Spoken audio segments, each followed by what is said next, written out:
kirot. So, kailangan natin ahuinin muna yung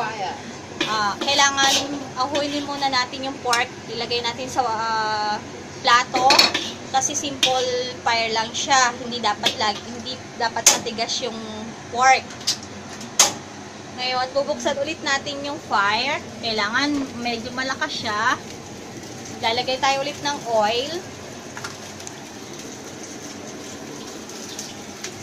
Ipa-fire natin ang tofu. Next time, don't get this wrong. Don't put the paper. Pero kailangan sa susunod, wag natin ilalagay yung papel ng tofu.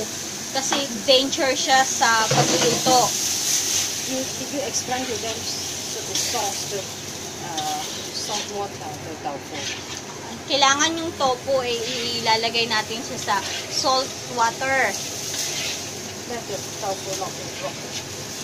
Para hindi yung tofu maging brown color. Maging itim kulay siya. And the fire, the tofu, don't use the power. And then, kailangan pag hinahalo mo siya, hindi masyadong malakas yung paghalo mo. Dahan-dahan lang. Para maganda ang kalalabasan ng tofu, hindi na siya nadudurog. Ngayon, inilagay na natin ngayon ang minced pork kasama ng tofu. So, kailangan haluin mo siya ng dahan-dahan. Ang halo niya pailalim, hindi yung para ka naghalo ng ano. Now, ilalagay natin ngayon ng tofu sauce.